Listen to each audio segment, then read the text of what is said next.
예비 신랑입니다. 5억짜리 집을 매매하려 하는데 저희 집에서 4억 해주셔서 신부 쪽에 1억 보태고 혼수 장만하면 공동 명의 해준다고 했더니 장인어른이 집은 당연히 남자가 하는 건데 어디 돈을 보태라 마라 하냐면서 난리세요. 지금 파혼하면 이거 누구 책임일까요? 제가 신부라면 어떻게든 끌어 모아서 네. 1억을 보태서 당장 공동명의를 하죠. 어. 왜냐면 5억짜리 집을 1억만 보태고 공동명의면 이거는 사실 뭐 거의 로또 아닐까라는 생각을 살짝 해봅니다. 계산이 빨라요. 네, 뭐 그렇게 생각하실 수도 있겠지만 사실 신부 측 부모님 입장에서는 약간 마음 상할 수도 있는 상황 아닐까요? 그렇죠. 또 그 예비 장인어른께서 집은 남자가 해오는 거지라는 생각이 워낙 강하신 분 같아요. 그런데 아직까지 이런 생각하는 부모님들이 많다는 설문조사 결과가 있습니다. 이게 불과 3년 전이에요. 2023년에 한 결혼정보회사에서 남자는 집, 여자는 혼수에 대해서 어떻게 생각하느냐 이렇게 물어봤는데 이 기존 세대, 기성세대 부모들의 40%가 그게 맞다 이렇게 찬성을 했다는 거예요. 그런데 굉장히 흥미로운 게요.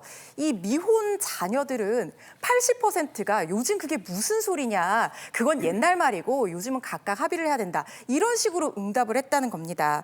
그렇다고 하면 집 마련, 혼수 비용 분담 이런 것들에 대해서 결혼 과정에서 기성세대와 자녀세대의 갈등 요소가 아직까지 존재하고 있다는 얘기인 거죠.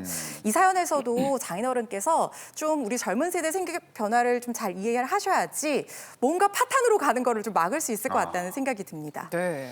이렇게 적응을 잘 하시면 너무나도 좋겠지만 만약에 그렇지 않아서 결국에 파혼을 하게 된다. 자, 그럼 이건 누가 책임져야 되나요? 사실 요즘엔 뭐 결혼했다가 이혼하는 경우도 많지만 네. 그 혼인을 약속을 한 약혼을 했다가 파혼하는 경우도 굉장히 많아요. 네. 그래서 파혼의 책임이 누구인지에 대한 문제도 상당히 많습니다. 근데 지금 보면 신랑이 될 분, 예비 신랑의 네. 요구가 그렇게 부당해 보이지 않습니다. 5억 대 1억이고 그다음 혼수해봤자 사실 2억이 채 안 될 거예요. 그러니까 이 신랑의 요구가 부당해 보이지 않고 만약에 5대 5를 주장을 한다고 하더라도 그거는 5대 5 주장하는 자가 규칙사유를 질 수는 없을 것 같아요. 근데 만약에 5대 5를 막 주장을 하는데 그걸 막 강압적으로 요구해요. 강압적 표현을 쓰면서 요구해요. 그렇게 되면서 파혼이 되면 그건 책임을 질 수는 있겠다. 근데 다만 여기서는 오히려 장인어른 되실 분이 야, 집은 남자가 해야지 이런 굉장히 시대에 안 맞는 얘기를 하셨어요. 그걸 오히려 강요한다면 이 파혼의 책임은 오히려 여자 쪽에 있고 여자가 오히려 위자료 책임을 질 수 있겠다 이렇게 말씀드리겠습니다. 아니 이제 이게 사랑으로 시작한 결혼인데 이렇게 막 돈 얘기하고 계산기 두드리다가 끝나면 너무 서글프잖아요.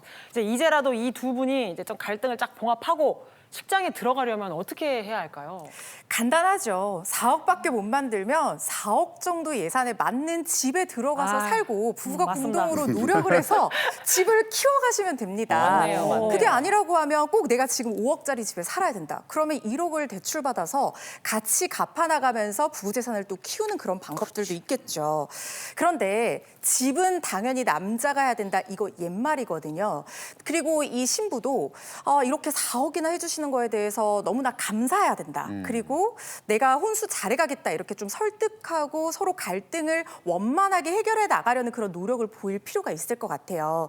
그래서 이런 부분들을 서로 노력해야 되는 것이 있다는 생각이 들고 그리고 정말 중요한 거는요. 이렇게 부부가 같이 살면서 혼인생활 기간이 길어지고 아이 낳고 알콩달콩 살고 서로 노력을 하다 보면 어차피 그게 다 부부 공동재산이 되거든요. 그러니까 장인어른께서도 너무 고집 부리지 마시고 우리 따님 행복하게 결혼 생활하실 수 있도록 좀 이해를 해주시면 좋을 것 같습니다. 네, 잘 들었습니다. 자, 반반 결혼과 관련된 시청자 사연 하나 더 만나보겠습니다. 남자친구가 1억 5천만 원, 제가 9천만 원을 합쳐서 집을 구하고 스몰 웨딩을 준비 중입니다. 그런데 예비 시모가 저보고 집값 딱 절반을 해오래요. 저희가 알아서 할게요. 신경 쓰지 마세요 했더니 결혼식장에 안 오신답니다. 어떻게 해야 될까요? 자, 이번에는 신부 되실 분이 보내주신 사연인데 참 어렵습니다. 이 난관을 어떻게 헤쳐나가야 할까요?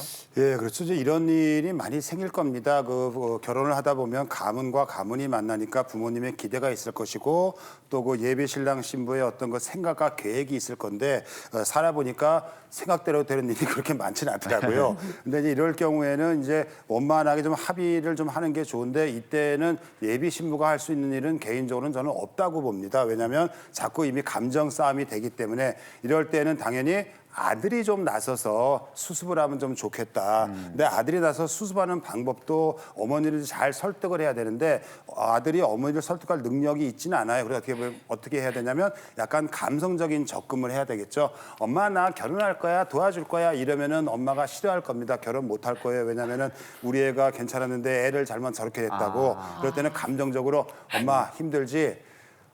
나 정말 잘해보고 싶은데 기대에 못 미치는 건 아는데 우리 정말 최선을 다해서 결혼하는 거거든. 근데 엄마가 나를 이렇게 키워주셨는데 엄마가 끝까지 좀 잘 지켜봐줬으면 좋겠어. 엄마 잘 살아볼게 엄마.